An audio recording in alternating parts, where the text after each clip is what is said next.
représente pour toi ces 8 ans de label? D'abord, c'est une vraie fierté. C'est important pour nous que les collaborateurs soient bien, c'est important pour nous qu'ils puissent évoluer dans leur carrière, qu'ils puissent faire des choses qui les intéressent. On essaye de laisser autant que possible le choix des missions. Donc tout ça, c'est des choses qui sont assez atypiques. C'est beaucoup d'efforts, c'est des choix managériaux qui sont des choix forts. Et quand quelque part l'enquête renvoie le fait que c'est apprécié parce qu'on est labellisé depuis 8 ans en continu et dès la première année, ça veut dire qu'on est dans la bonne zone d'attente des collaborateurs. Ça ne veut pas dire qu'on n'a pas d'axe de progrès, hein, parce qu'une entreprise parfaite, jusqu'à preuve du contraire, ça n'existe pas. Pourquoi on fait cette enquête Happy at Work? L'enquête Happy at Work, dans un temps restreint, on a un espace de liberté complet pour nos équipes, pour qu'elles nous disent tout ce qu'elles veulent nous dire, en toute confidentialité. Et pour nous, c'est une mine d'or, et je ne vois pas d'autre moyen de le faire que cet outil-là. Comment cette enquête a changé la façon dont vous pilotez Softeam? Pour moi, l'enquête, c'est aussi le moyen de rester toujours arrimé au terrain. Au-delà des grandes idées qu'on peut avoir, percevoir des grands mouvements de marché, c'est la force de rappel de se dire mais est-ce que ce qu'on pense, est-ce que ce qu'on voit, est-ce que ce qu'on veut faire dans l'année qui vient, est-ce que c'est bien la vraie vie de nos équipes et c'est bien ce qu'ils attendent et c'est bien aussi ce qu'ils perçoivent.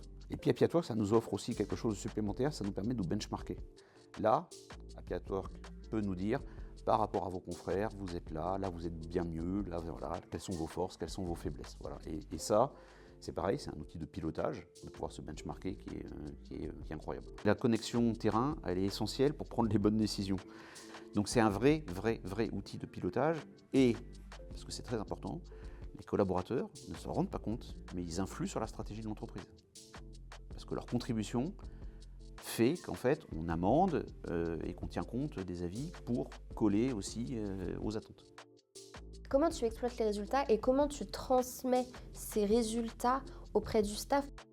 Le principe, c'est de ces grandes enquêtes, d'en sortir un plan d'action en 2-3 points. En fait, on fait travailler chacun des patrons sur l'analyse de son périmètre et de ses équipes, proposer des plans d'action.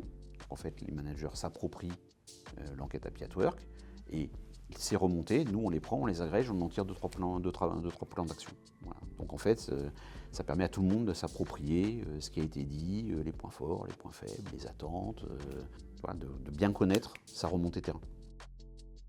Qu'est-ce que tu ressens quand tu lis les verbatims? Moi je suis fier, par contre, que les gens, que les collaborateurs, puissent évoquer ce qu'ils veulent en toute liberté. C'est ça qui compte. En fait, c'est la culture d'entreprise et les collaborateurs, ils peuvent dire s'ils sont contents, ils peuvent dire s'ils ne sont pas contents. Alors majoritairement, ils sont contents puisqu'on a le label à chaque fois. Mais je trouve que c'est important d'avoir dans l'entreprise une liberté d'expression, une liberté de penser. Et je pense que c'est ça aussi qui nous pousse. En quoi cette enquête et cette démarche s'inscrit dans la culture d'entreprise de Softeam? Au-delà de l'ADN, dans les métiers du service,